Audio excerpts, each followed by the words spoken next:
The following message is by Pastor John Piper. More information from Desiring God is available at www.desiringgod.org.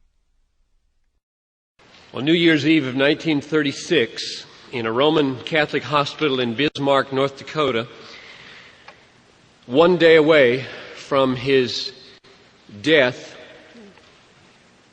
J. Gresham Machen lay with pneumonia at the age of 55. It was Christmas break at Westminster Seminary, where he was teaching New Testament at the time, and his colleagues said that he looked deadly tired.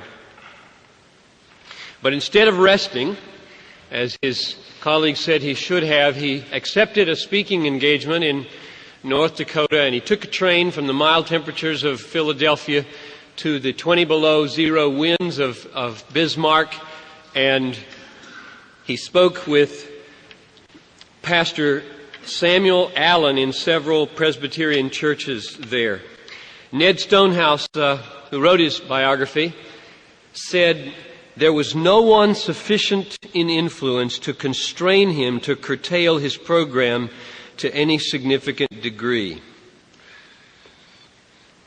His isolation really was remarkable in those last hours of his life. He was the leader of the conservative movement in the Presbyterian Church in America. No one doubted that. And so he had no one above him to watch over him, to hold him accountable for his schedule. His heroes and mentors, Warfield and Patton, were dead. He never married, so he had no wife to connect him with reality. His mother and father, his mother had given him remarkable counsel over the years. They were both dead. His two brothers were 1,500 miles to the east. He had, according to George Marsden, a personality that only his good friends found appealing. And so he was incredibly isolated for a man of international stature. He had pneumonia. He could scarcely breathe.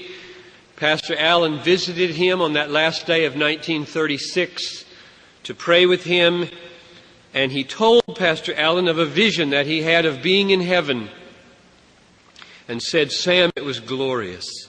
It was glorious." And then a little later he said, "Sam, isn't the Reformed faith grand?" And on New Year's Day, 1937, he mustered just enough strength to send one telegram to John Murray back at Westminster, and his last recorded words in the telegram were, "I am so thankful for the active obedience of Christ. No hope without it." And he died at 7:30 that night. That's a picture of J. Gresham Machen. His death scene is a picture. So much of the man's life is there. The stubbornness of going his own way when friends urged him not to do this extra preaching. The isolation far away from the centers of church life. His suffering for what he believed in with all his might. His utter allegiance to the Reformed faith of the Westminster Confession. His getting comfort not just from general truths that Christ loved him and gave him but from a specific doctrinal truth about the active obedience of Christ that he knew was his obedience and therefore fitted him to be accepted into eternal life for Christ's sake. All of that was Machen. And he was cut off in the midst of a great work at the age of 55. The great work at that moment was the founding of Westminster Seminary and the founding of the Orthodox Presbyterian Church. He had not set out to found anything. He prided himself, and Princeton prided themselves, that not anything new had come out of Princeton for 100 years. It was the glory of Princeton Seminary to have stood with Hodge, and Warfield for 100 years. He had no intention of founding a seminary or a church. He had taught at Princeton for 23 years and was at the thick of everything in the ecclesiastical life of the PCUSA in those days. But who he was and what he stood for made it almost inevitable in view of where that church and that seminary was going. Westminster, at that moment when he died, was 7 years old.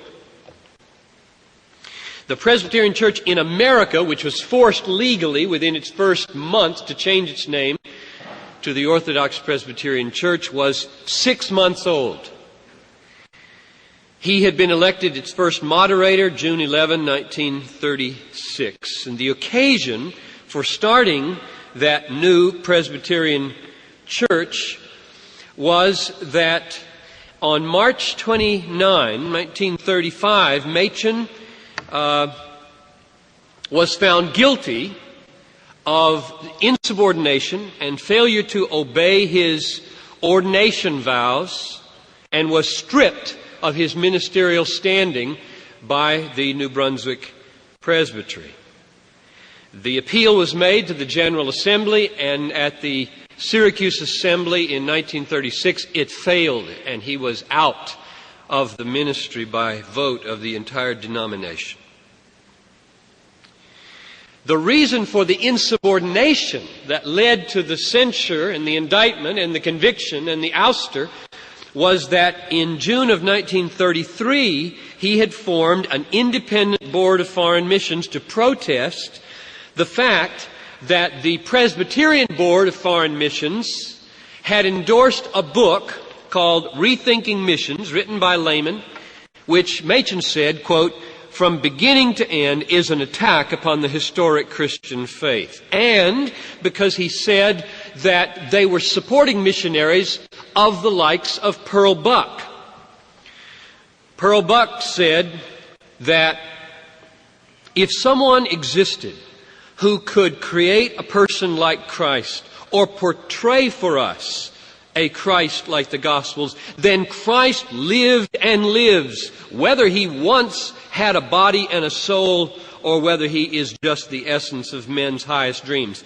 And when Machen read that kind of latitudinarianism or indifferentism, as he would call it, he said, I can't give my money to support a Pearl Buck. And therefore, the seriousness of that decision flowing from the General Assembly in 1934 read like this, quote, a church member that will not give to promote the officially authorized missionary program of the Presbyterian Church is in exactly the same position with reference to the constitution of the church as a member that would refuse to partake of the celebration of the Lord's Supper or any other prescribed ordinance of the denomination. In other words, it was elevated.